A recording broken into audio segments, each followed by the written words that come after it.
Was there fear for you leaving your comfort? What was that? I had a lot going on in my life at that time. I was actually going through my first divorce. And so everything had been kind of turned on its head. So in some ways, Zeke, I don't think it was fear as much as it was everything's turned on its head, so why not? Why not? Your childhood, your family, because I know you mentioned your dad, the saying that he gave you that really stood out to you, that hey, you've been taking so long.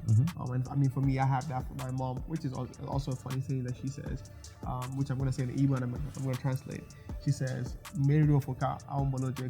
which means...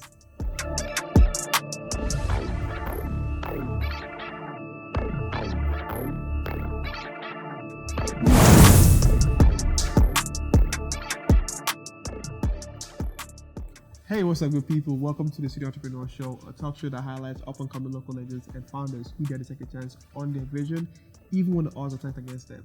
I'm your host, Zeke Wonga, and today, as usual, I am always excited. The guest I have today, I am super excited about, and once you guys hear the story, you're gonna be excited as well.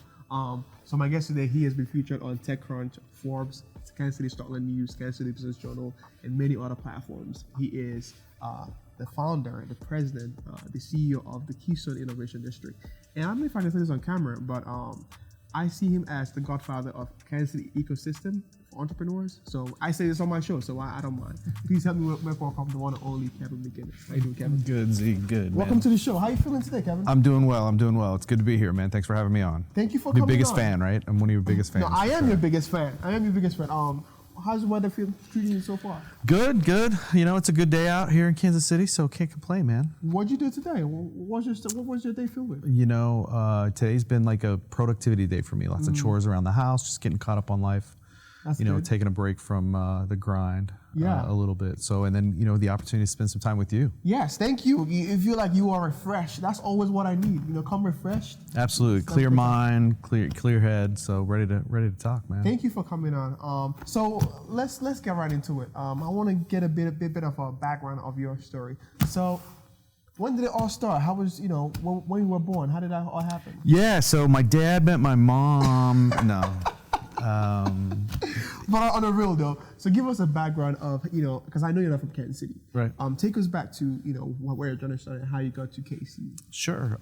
So I was born in West Virginia, actually born on the Eastern Coast. Wow. My dad was in the Navy, so we lived up and down the Eastern Seaboard, lived overseas a little, and then when my parents got divorced, my dad actually ended up moving out to Kansas, to Dodge City, Kansas, and my mom and my stepfather moved to upstate New York, and I went with them. Okay. And then eventually started splitting time between my mom, who'd moved to Chicago by the time, and my dad in Dodge City. So having lived in Kansas, having lived in Dodge City, the University of Kansas was kind of a logical place for me to end up for college. So I went to KU, and then after college, it's just right down the road. So kind of migrated over here to Kansas City, and I've been here for about 30 years. Wow. You are a KC local. You have invested the time. You've done the time. For sure, yeah. I've been here, like I said, 30 years. Yes. All three of my kids were born here, so this is home to me. Yeah, this is absolutely it. Love the city. So take us back to Kevin McGinnis in high school. Who was Kevin in high school? Oh, wow. High school. So, I played sports. I love baseball. Okay. I was a baseball player in high school. I was kind of I wasn't one of those kids that did like homework all the time, but I was one of the kids that did all right grades wise. But had fun. I just, I had a lot of fun in high school for sure. I was a little bit class clown, that kind of behavior. So yeah, that was me. See, that's the thing for me. I don't know what other people think, but I just think education, like schools for me, was just for the experience of it.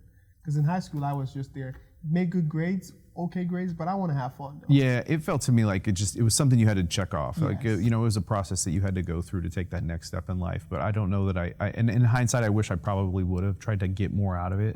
But I think it prepared me for, kind of where I'm at now, honestly. I mean, hey, I had a good time. I had more memories. So this is my thing, because back in high school, I was people in the backseat. People who would we'd always be like in the backseat, like making music back to like while other people are studying. We're just back there, trash talking each other. That's what we did all day. You came to school, you laughed, and you went home. Right. Whatever was taught, I don't know, but I was at school that day. Yeah, right. I went. I stayed out of trouble. That's the most important thing. But I mean, it's an experience you learn from it, right? That's right. So fast forward from high school to going into college. What was college experience for you? And it was kind of the same thing, Zeke. Honestly, I didn't know what I wanted. I'm not even sure I still know what I want to do. So going into college for me, it was one of those. I felt like it was a process I needed to go through. It was a piece of paper I needed to attain. In order to take that next step in life. So for me, it was just kind of a journey of discovery. Had a lot of fun. I worked a lot in college. So I worked my way through college with no debt, paid my own tuition. And so I spent a lot of time in the restaurant industry, probably more time at work than I was in class. So, that was kind of my college experience. I had 3 or 4 different majors before I landed on, the one that got me through college. I was lucky to have made it to the other side. Actually, I have heard you say this quote a lot of times, and I want you to say it here because you talk about when you went to meet I think it was a professor or your advisor, who you were like, how do I tell me that, sir, like when you were like, give me a major that will get me out of here as fast as possible. Yeah, for me it was. Like I said, I had 3 or 4 different majors. I didn't feel like I was really going to on a path to do anything, beneficial with college. Yeah. But I was ready for the experience to be done. Right, I was ready for whatever was going to be next. So I went into the counselor at the university and said, what is the fastest way for me to get a degree and get out of here? And they said, well, you need a communications degree, which I think a lot of people got those. It was a Bachelor of General Arts, so. Yes. But it was probably the best decision I ever made, right? It was one of those things that gave me so many transferable skills, which is, I think, what you need in that learning experience. That's what more kids need, are transferable skills and those things that they can use in whatever career field they decide. Shouldn't have to decide early. So I was lucky, I was fortunate to be able to have someone give me that advice. And it's been, like I said, kind of instrumental in who I became throughout the rest of my career. And even still on that same subject, you being in college and taking different majors and looking back to where you are now, right? What are things you learned just being in college that you were like, maybe you were too pressured about some things you're focusing on, but they're not actually the real things that actually make you successful as a human being? What are some things you would say you learned that kind of transitioned you? That were not even the things you're focusing on. You kind of learned that has helped you so far. Yeah. So I think, take school out of it for a second. Just that period of my life, I really developed a lot of the work habits that I have today because I needed to pay bills. I wanted to go through college, so I had to make enough money. I had to save enough money every semester to pay for the next semester, not just pay my bills. So I worked a lot. And I started to appreciate that was the path for me to get the other things that I wanted to attain. So I would say, number one, I've had a job since then, right? Like just worked straight through, have just been at it, pretty hard the entire time. I was, part of the school experience, the things I learned in school, I took a class called, the Theory of Rhetoric, which is like you assess famous speeches in history and you kind of break them down and understand how people derive the message and how they use those speeches as instruments of influence, or how they used emotional pulls and just different elements of that. And I was fascinated by that. And so as I got into public speaking, as I got into even opportunities to sit in more interpersonal situations in a professional workplace, understanding kind of some of the breakdowns of how language works, especially as an instrument of influence. It's the underpinning of sales and marketing and managing people, and a lot of the things that you do, it's about how you communicate. Yes. So I was lucky. I was fortunate for those things to happen to me at a young age in college. I think that's communication, like you said, it's the foundation of everything you do. Talking to a girl to convince her to be your girlfriend. Right? That's right. You have to communicate that well enough. Absolutely. Yeah, it's the whole span of what we do, right? Is all based on our ability to communicate with other people, or communicate, our messages, or it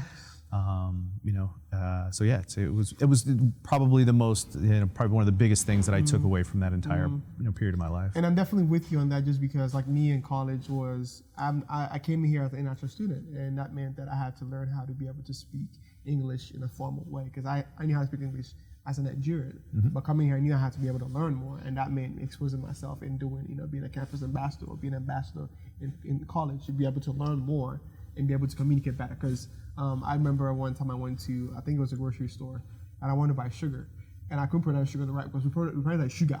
So like, what are you talking about? I'm like, sugar. Yeah. Like, what are you talking about? I'm like, so next time I went, I had to literally take a sachet of sugar from school to say, this is what I'm looking for. Like, this is what I'm looking for. Like, oh, sugar. I'm like, what do you mean sugar? It's like sugar. Yeah. So it's like those things I had to learn, be able to communicate different things. Because when you're in different places, you have to learn that, right? Absolutely. So it's a critical, it's very critical skill to have.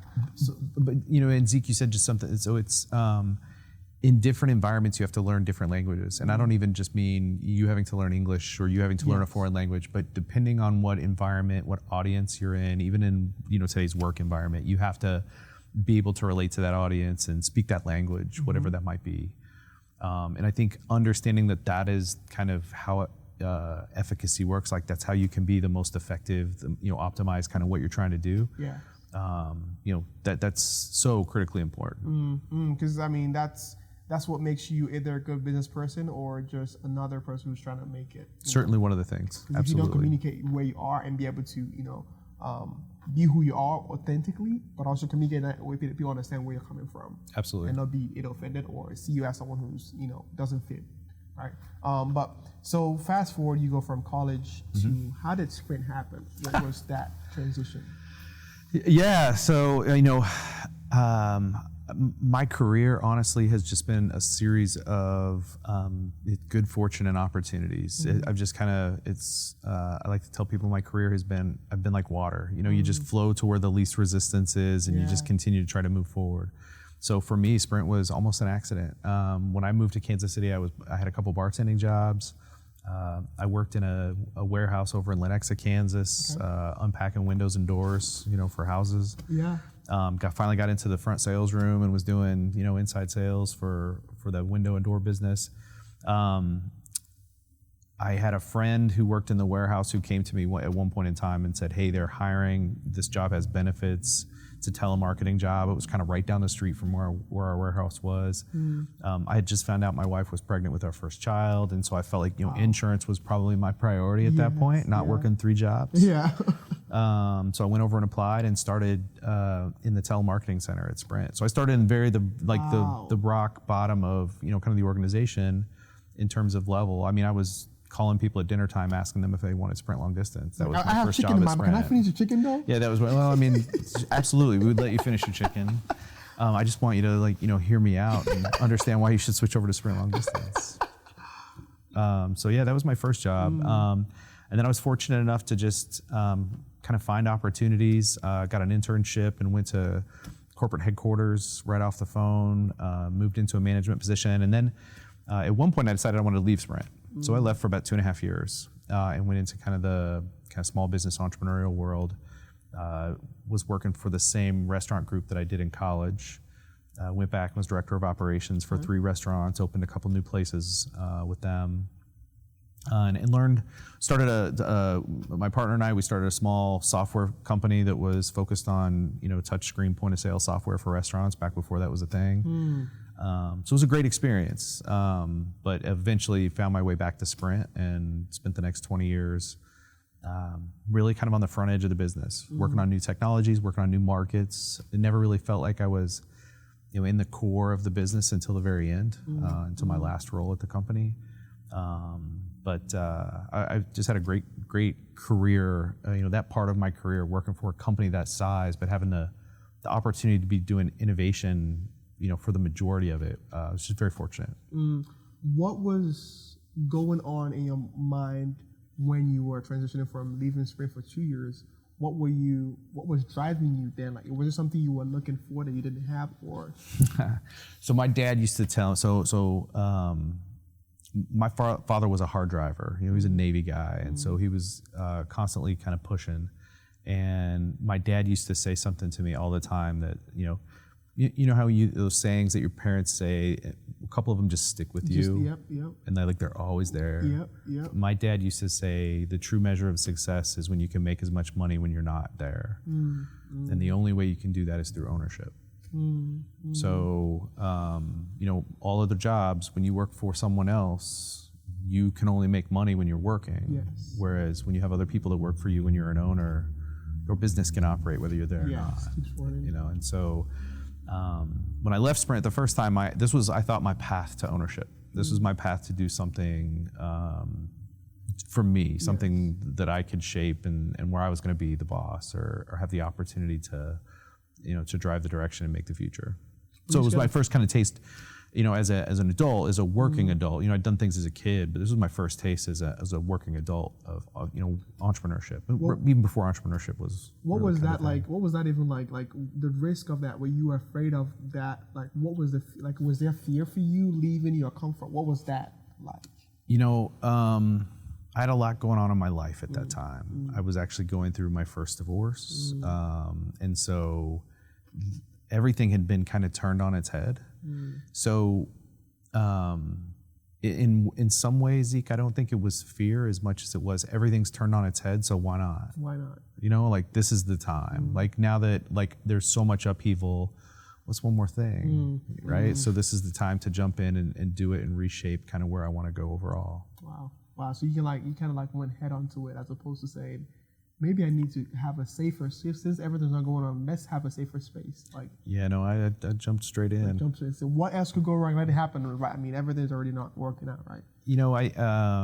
It's interesting when I mentor college students or students, one of the things I always talk to them about is, nurturing your network. Like you build a network of people that but it's really important to nurture your network and keep those relationships. And this is one of those opportunities where I had a job in college. I knew the family, I knew the person who then, years later came to me about this opportunity.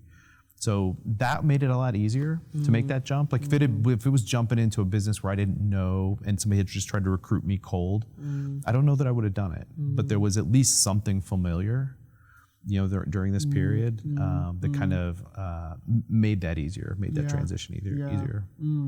Then did you go back to Sprint after that 2 years, or what happened? I did. I went back to Sprint. So I actually, when I went back to Sprint, it was a subsidiary of Sprint. Okay. It was called Sprint Internet Passport. Sprint Internet Passport, and it was when they did dial-up internet service. Okay. And so went into that division. So kind of outside the core of the business. Was there for a few years, ran customer service. We had a customer service facility in Tampa that I was responsible for.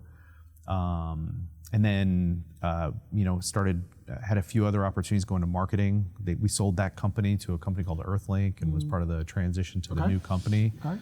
That led to my first marketing job. It was kind of last man standing. They were looking for somebody to do marketing. I'd never done it before, so I kind of got that job by default. But that was, my first entry into marketing as a function, as a part of my career, and spent a few years doing that. And then got an opportunity to go into retail sales and ran a national launch of Staples as a retailer for Sprint to sell long distance through retail, which was kind of a new thing for businesses at that time, selling services through through retail like that.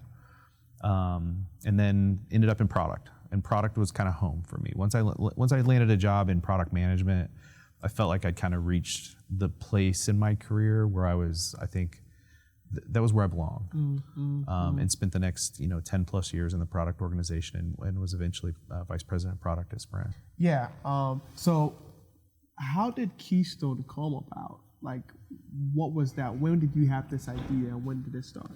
Yeah, so probably back in, we'd launched the Sprint Accelerator. From that vice president of product role, I had the opportunity, the good fortune of kind of leading the effort to launch the Sprint Accelerator. And from that, there was the realization that we needed more partners. We needed to bring more into kind of the facility and kind of what we were doing.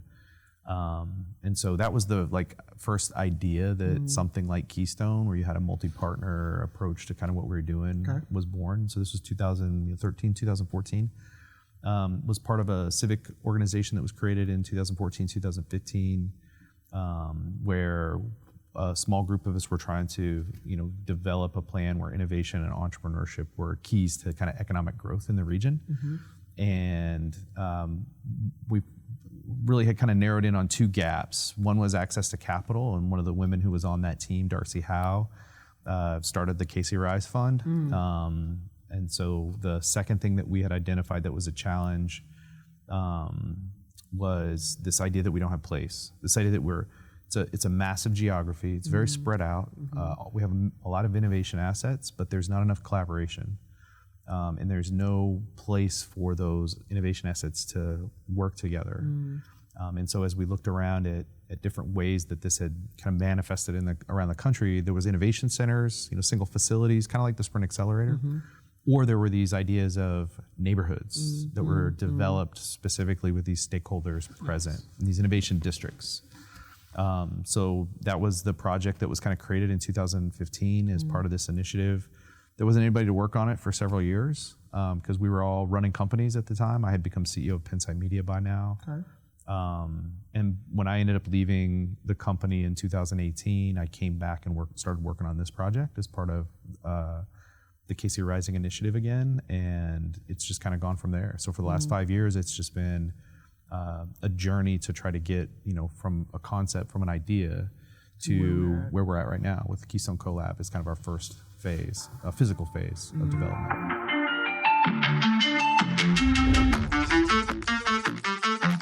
What's up, Kevin? How you doing? Hey, man. How you doing, man? Good to see you. Thank you, man. This is a really awesome space. Where are we at right now? Welcome to Keystone CoLab, man. This is our this is the community center for the Keystone Innovation District. Yeah. What's happening there? I see a lot of people here. Yeah. Well, what are we doing today? So on Wednesday afternoons, the Waywo project, they hold something called Waywo Wednesdays, which is kind of an open source community platform for creatives to help entrepreneurs solve problems. So it's a 2-hour kind of forum that they run every Wednesday afternoon. Pretty vibrant, pretty active, but it's kind of the epitome of what we try to do here, which is connect people. And yeah. What does Waywo mean? What are you working on? It's what an are you acronym working on? for what are you working on? Pull up, he asks, what are you working on? Yeah. And we work together. And then people just help solve a problem. Cool. Right? Show me around. I want to see more. Yeah, so this is Keystone CoLab, like I said. This is the community center. We do 3 basic things here. This is the first location for what eventually will be the Keystone Innovation District. Yes. So we wanted to have a location to kind of plant a flag in the community, start to build a presence, and we do 3 different things here. We do collaborative innovation events, which is what you see with Waywo, and we do. Over the last year, we've hosted probably about 70 third-party events in the space, focused on innovation, entrepreneurship, education, and social progress. Yes. It's a public workspace, so people can drop in throughout the day, have their meetings, work here, use our Wi-Fi, that kind of thing. Free Wi-Fi. I'm sold. Man. Free workspace. Sweet. And then it's getting loud over there. It which is good. It is. No, that's what we want. We want that vibrancy, right? Every Wednesday, it's always popping here. So. Absolutely. And then it's a programming hub. So we run our programs here, and then we also have our co-resident partners, and I can show you some of those and some of the things we do here. I want to see that. Yeah, show me around what we got going on. Yeah, so the idea of an innovation district is to use location to try to promote collaboration, and that's how innovation works, right?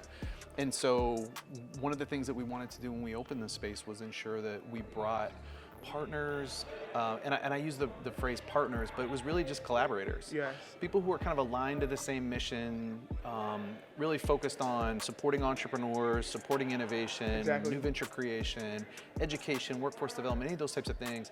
How can we start to get them under the same roof and use that as a vehicle to create more collaboration? One of our co-residents here, Craig Moore, always talks about being side by side with people forces collaboration. Exactly. And when we always talk about collaboration being an issue in the community, co-location is a solution to that. Like when you work next to someone, you can't ignore their email, man. You're gonna see them throughout the day. You know what I mean? That is, I don't want to be cliche, but they say birds of same feather flock together. That's right. And so, and that's the whole premise behind an innovation district is how do you, it doesn't have to be under the same roof, but how do you create a neighborhood of birds of the same feather?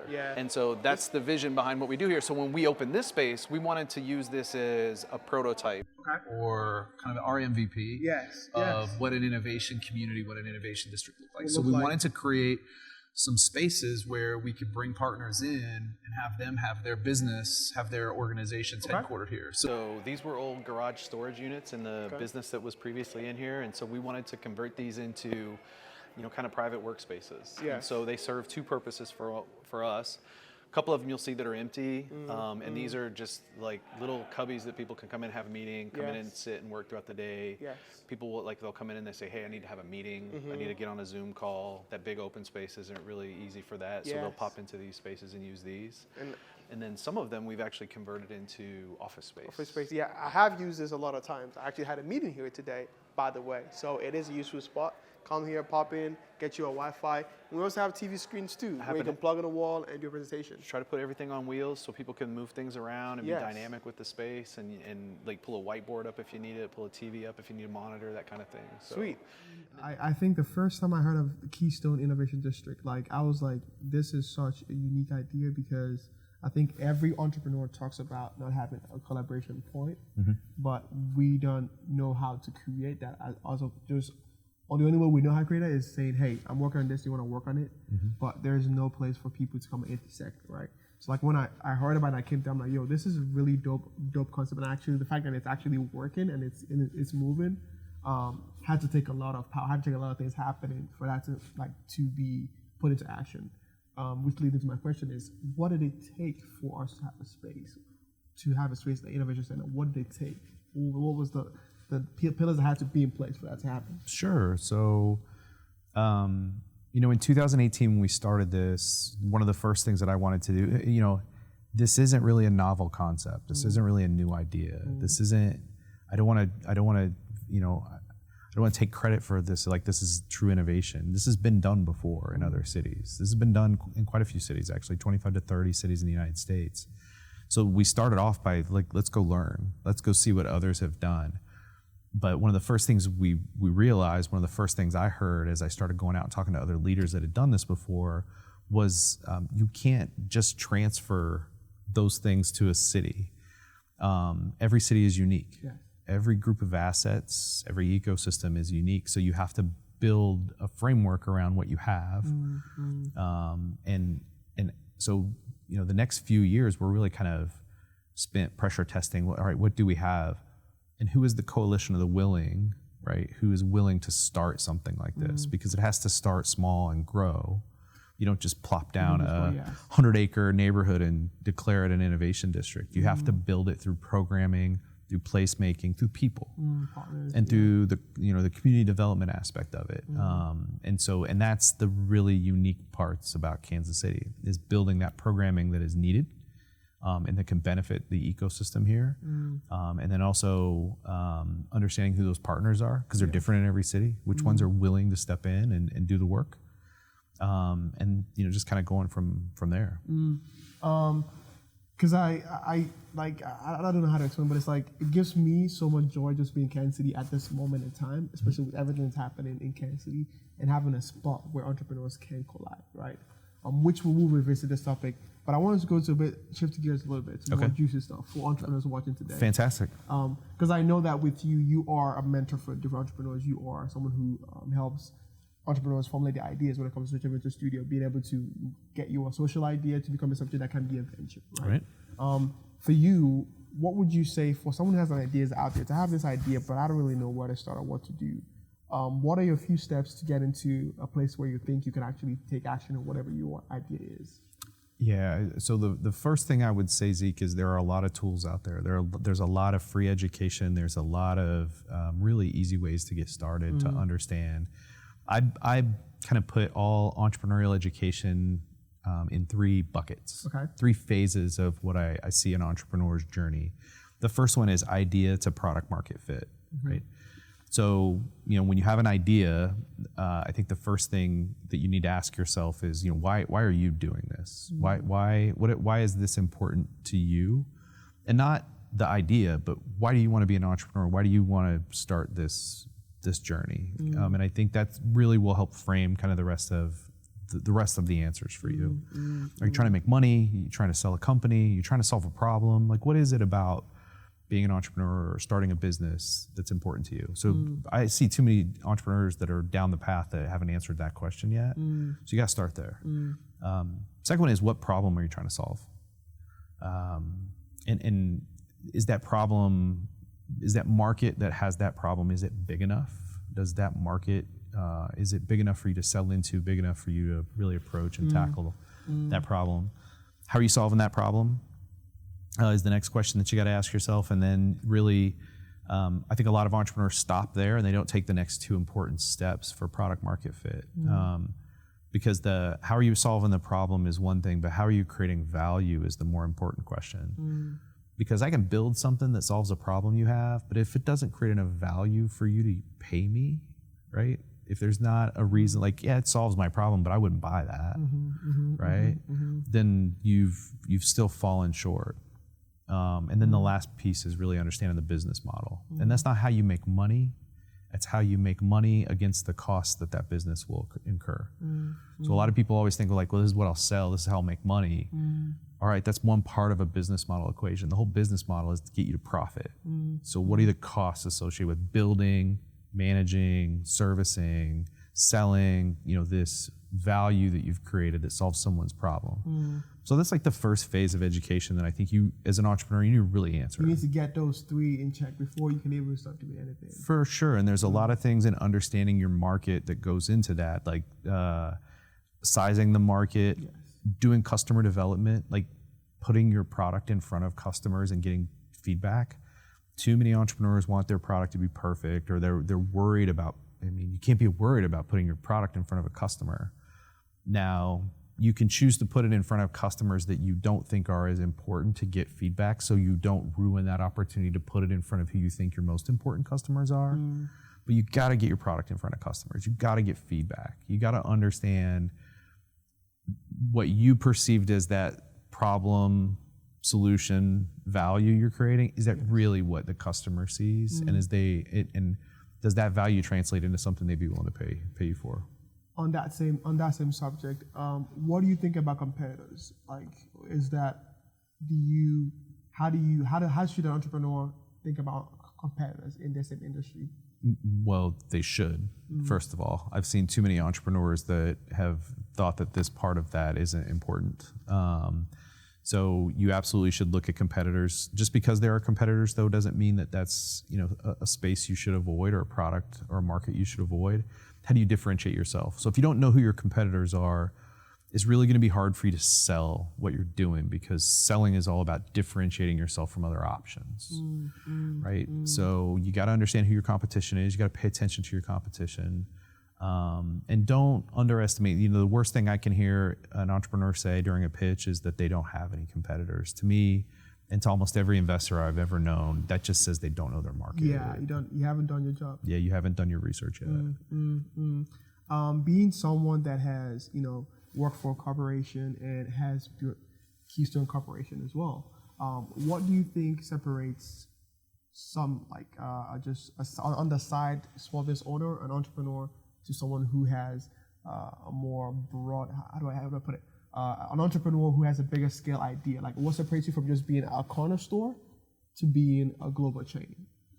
Yeah, that's an interesting question, Zeke, because there's this raging debate about who is an entrepreneur and what entrepreneurship is. And I think for me, there's certainly small business people who have entrepreneurial spirit and who run small businesses have a lot in common with what I would consider the entrepreneurs are truly doing something novel, right? They're tackling a new problem, doing it in a new way. It's not starting something that other people have done in the past necessarily. So that takes a different risk profile. You're kind of, I've heard it equated to, you're kind of feeling your way in the dark as an early stage entrepreneur, because there's not a playbook. There's not, it's not like a franchise where somebody hands you over, like, here's what you need to go do, here are the steps you need to take. You're really trying to figure out that market and that customer and trying to figure out that approach. You might have to sell a completely different way. You might be working in business models that, sometimes I've seen entrepreneurs assume their business model. Like, this is how I'm going to sell this product. I'm going to have a service fee, have a transaction fee, something along those lines. And as they get further down the path, they discover that there's actually another business model that's probably better for what they're trying to do. When you're a small business owner, your business, you know what your business model is. There's only a few of them that really fit in that kind of small business space. So you got to be willing to learn, constantly curious. I hear repeatedly that the number one trait of successful entrepreneurs is grit, and that's all right. What's grit mean, right? But like, there's perseverance and persistence that you have to have that gets you through those uncertain, like those those discoveries you have to make, some of them aren't good. Some of them are like those oh shit moments where you're like, I shouldn't be doing this. You know, like this is stupid. That's grit. Like when you get through those moments and you say to yourself, no, I'll figure this out. Like I can do this. What have been your grit moments? Shit. Sorry. You can edit all my No, cursing out this at is point. real. This is where it's gonna real. get. Yeah, this is where it's gonna get. Yeah, no, there's with Keystone specifically. Wherever you want to take it. Well, I mean, you know, I've been doing this for a while, so I've had a lot of them. I think any successful business person, entrepreneur, hell, any successful parent has as many failures on their list as they do successes, True, right? like And it's just how do you react to them? And do you treat all of your failures? I hate the word failure, you know, and I don't hate it because I think it's not real. It's an opportunity for you to. They're all learning experiences, right? Like, what do you learn from them? So, to answer your question, yeah, there's been a lot of moments where I've wanted to turn around. Talk about Keystone before the pandemic and after pandemic. So, in 2018. We decided to re-engage. I decided to re-engage in this civic project and do this. In the second half of 2018, we did a market assessment. We brought in a consulting group, and we got a lot of civic support for this. Sorry? 2019, we went to the universities and colleges and got their support, and then we did a bunch of stakeholder interviews and governance strategy work at the second half of 2019. We brought a consulting firm back. So we had this playbook, right? We had this like amazing governance strategy document. We'd done 105 interviews throughout the region of, you know, what does the board, what does the governance structure, what does the first 3 years of strategy need to look like? And we benchmarked it with all these things around the country. I mean, we had a plan, right? And then what do they say? Like everybody has a plan until they get punched in the face. Yeah. So we published the governance strategy work on, I think it was a day or two before Thanksgiving of 2019, and then we spent the next 3 months recruiting the board, and we announced the board on March 11th of 2020. And then on March 12th, they shut down the Big 12 tournament, and you know, kind of the world of place, which was our big focus, was dead in a lot of people's eyes. And there were conversations that I was a part of at the time of place was never going to come back, right? Like we'll never be in offices again. We'll never have big group settings. We'll never have all these things, which I thought was ridiculous. I still think is ridiculous. Yeah. But that was the tenor, right? That was the tone of what was going on. And so what that was. What did you even do at that moment? Yeah, there was, and the wild part for me, Zeke, was that was the situation I was in as a leader, trying to understand how this initiative was going to sustain. But at the same time, when you're an ecosystem builder, it's about bringing others together. Yeah. Those others in that circle for Keystone, they were having a harder time than I mean, I was doing something that was it wasn't even a thing yet, right? So it was easy for me to be like, well, okay, that didn't work, but I'm cool. There were university partners, there were corporate partners, the entrepreneurs, the community. I mean, it was terrible for everybody. It was hard. So that was definitely a punch in the face moment, right? Thought it was over. How did you get out of that? Like, how did you get through 2020 with this idea that was brewing in you? You knew you had something, but it just seemed like it wasn't the right time. Like, how do you go through that and come out and build what we have now? It goes back to kind of how this started in 2018, honestly, for me personally, not the project itself or the work we did. For me personally, this is a mission. Like there's a lot of personal reasons why Keystone is important to me.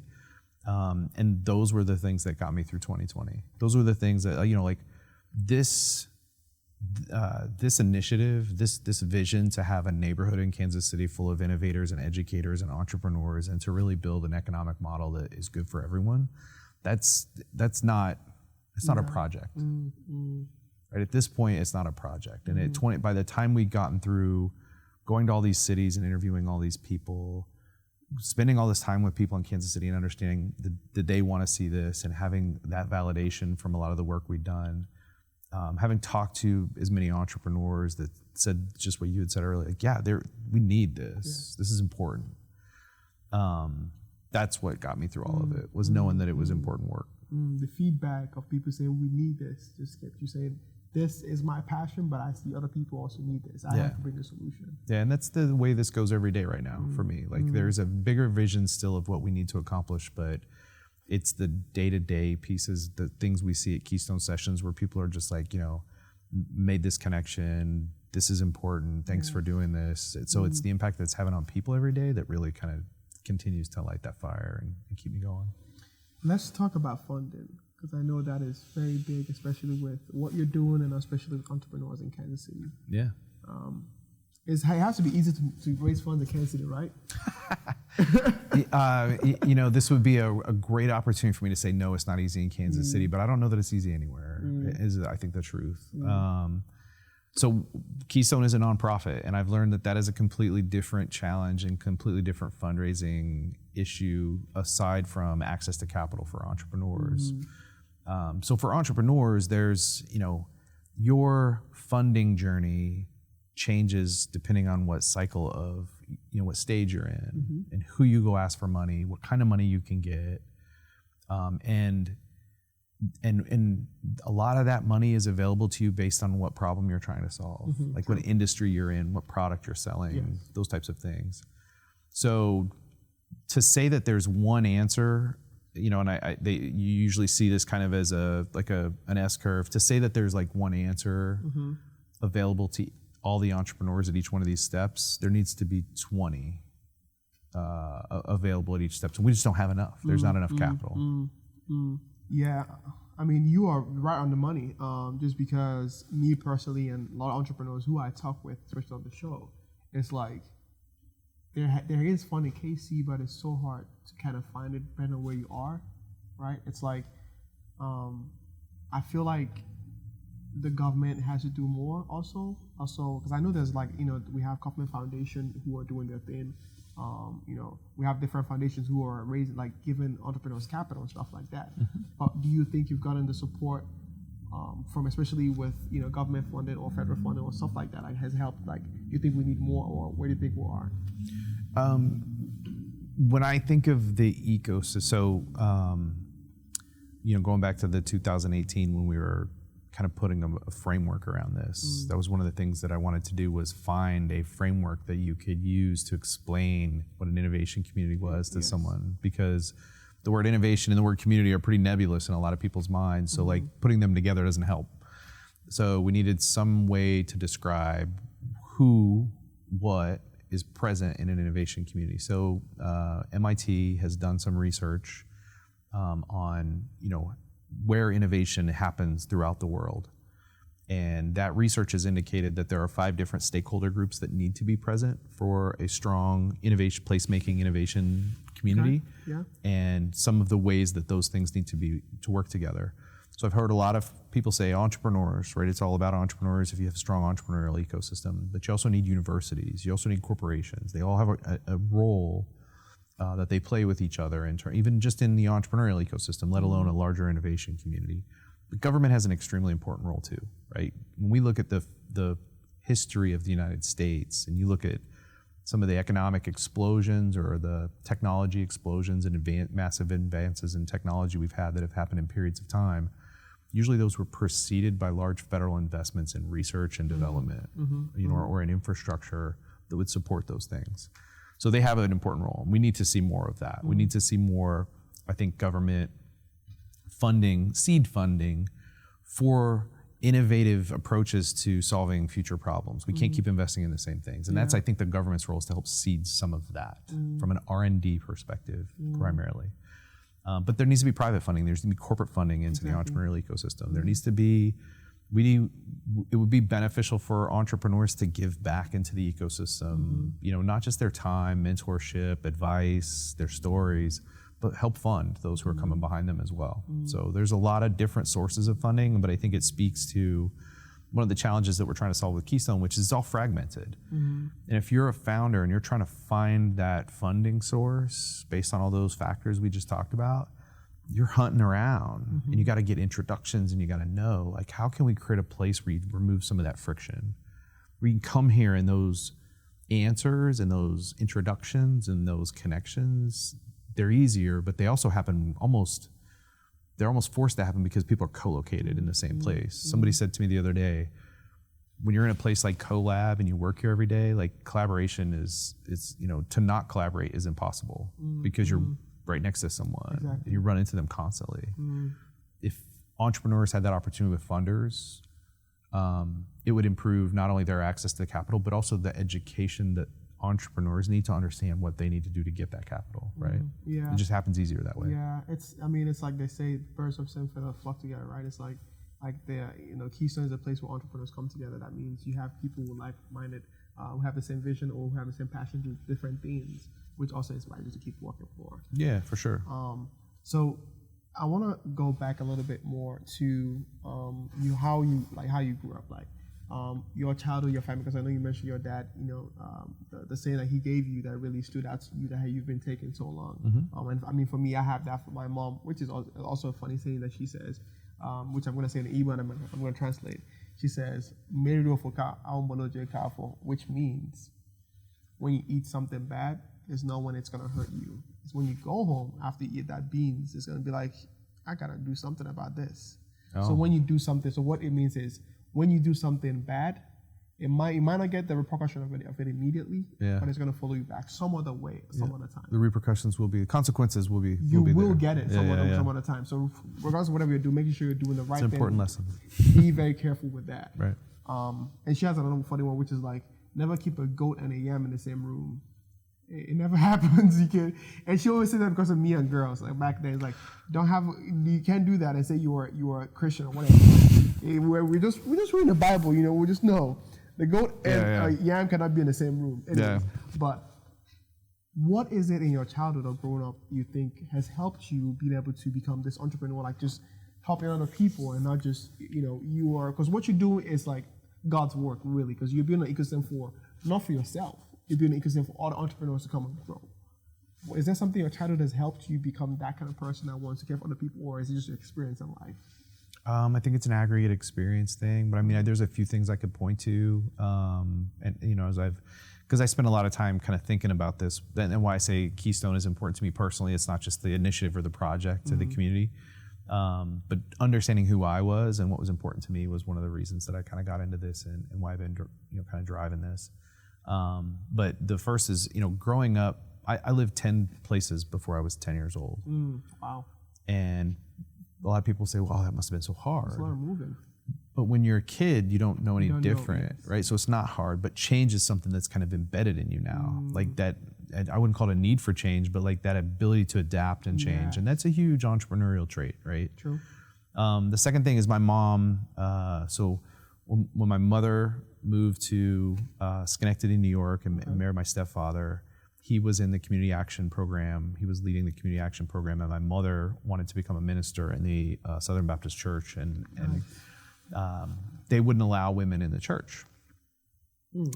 So she went to court. She sued the church. She eventually changed congregations, became an ordained minister in the American Baptist Church, and by then they'd moved to Chicago, and my stepfather ran community action programs in Chicago. So I watched my mother and my stepfather serve community that was their mission, that was their life, right? And so for me, always understanding that community, church wasn't about religion, church was about community.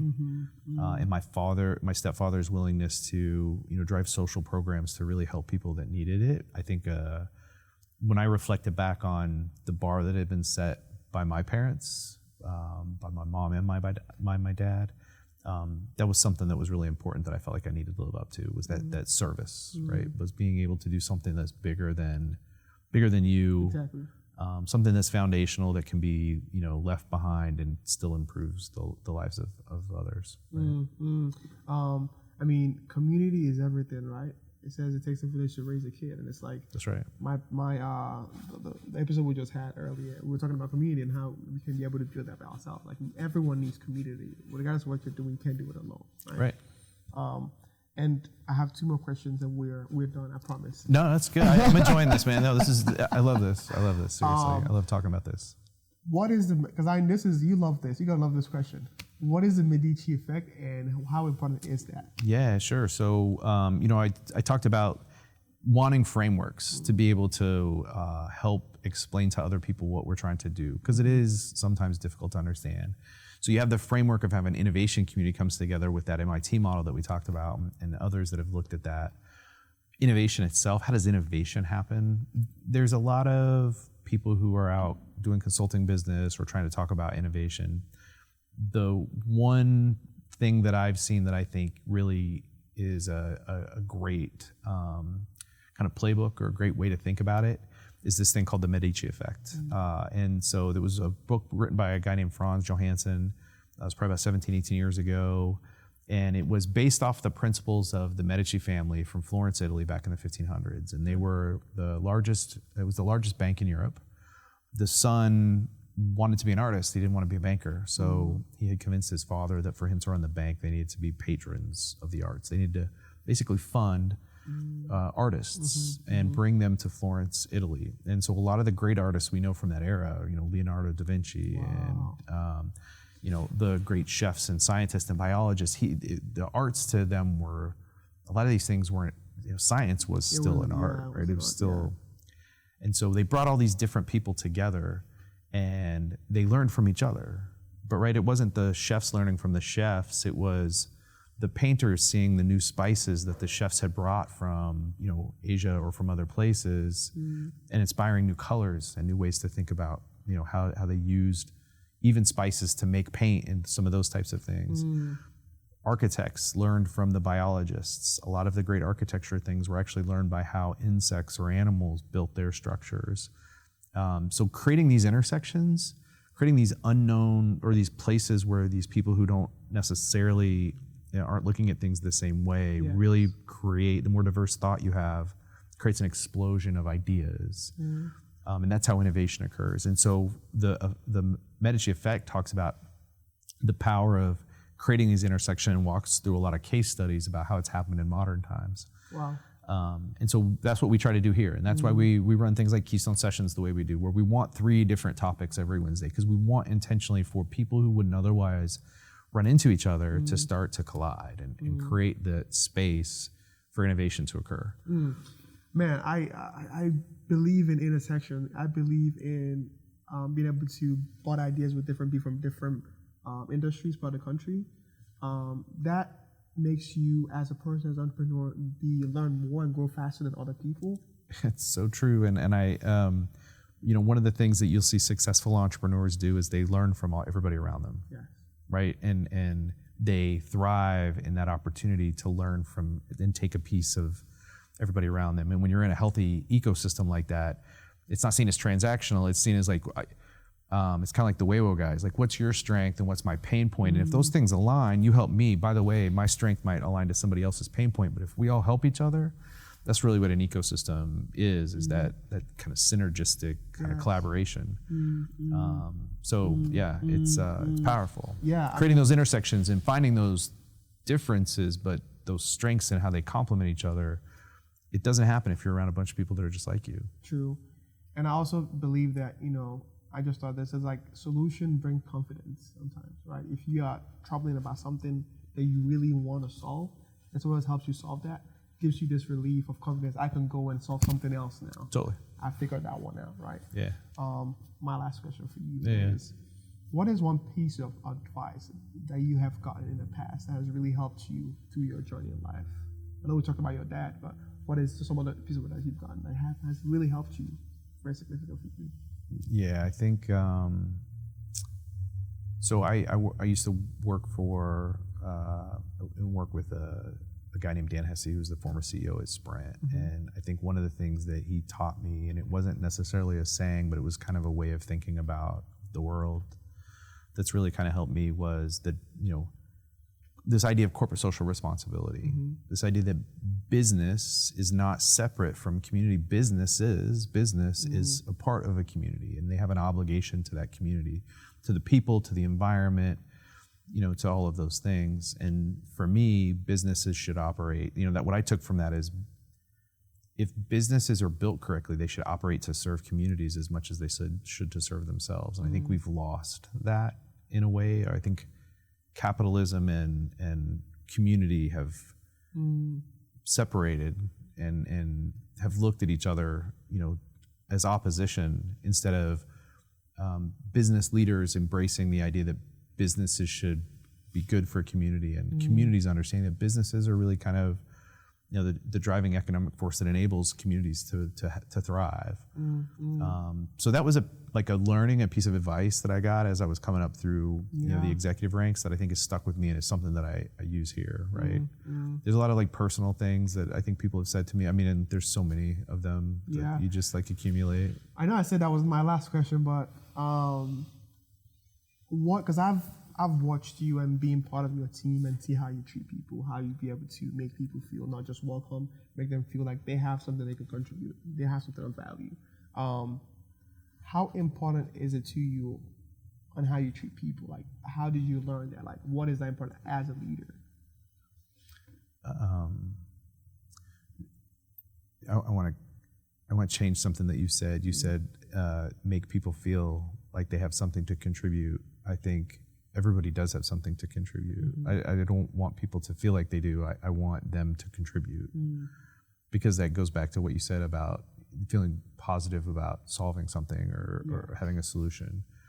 I think that confidence inspires those people to do more and to add. So when you're building community, that's important. So I just wanted to say that. But for me, this goes back to why I do this. The last, I'll say, 10 years of my corporate career were wildly successful from a career perspective. A lot of accomplishments, new titles, new roles, elevated in the organization, made good money, made great money.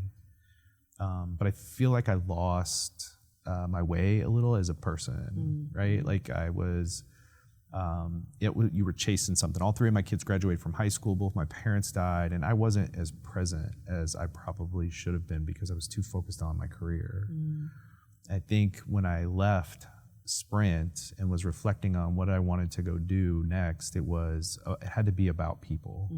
It had to, I don't want to call it making up for the past, but in a way it's kind of driven by, I don't want to be that person again, because I don't think I was as authentic and present with people. And that's the joy of what we all do, right? Is this moment, right? The interaction with the people that are in front of you. So I try to embrace that. I try to do that. And when you're building community and you open the doors and you say, come on in, you better be ready to welcome everybody in. Yeah, that's true. You better be ready to ask questions and get to know the people who come in, because you don't know, the goal is to increase these intersections and collaborations and connections, and that's kind of the role now, right? Is to know the people, to be able to do that. Damn, that's beautiful. We went deep. We went really deep real quick. But man, thank you so much, Kevin, for coming on the show. It's just an honor to have you and be able to share your wisdom, just your story. I'm always inspired. Just sitting back and learning.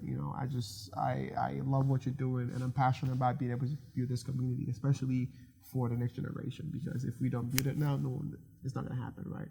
So thank you for all you do in KC. But for those who want to reach out to you, Kevin, how can they be able to get in contact with you or Keystone? What we got going on? Yeah, open inbox, kevin@keystonedistrict.org. You can come to our website, keystonedistrict.org, and you can sign up for our mailing list. You can reach out to info@keystonedistrict.org. We're really, if you have ideas to pitch to the community, we have a platform called Keystone Sessions, and you can send us your ideas through ideas@keystonedistrict.org. So there's a variety of ways to get to us, and we look forward to continuing to build the community. And Zeke, thanks for giving us the platform and for doing what you're doing. I think telling the stories, but doing it in the way that you're doing it is extremely important as well. So thanks for everything that you're doing for our community. Thank you. I appreciate you. Thank you so much. And for those who are watching from home, thank you for tuning in today. It's been another City Entrepreneur Show. I'm your host, Zeke Wanganga. You know what to do. We'll let people watch this show. Let people know we in KC making it happen. Share this. Let people know that we got things going on. And as I say always, don't give up. Stay fired up. And I'll see you on this episode. Bye-bye for now. To see how our city's entrepreneurs do what they do, tune in to City Entrepreneur on YouTube, Spotify, Apple Podcasts, or wherever you get your podcasts. Episodes drop every Thursday.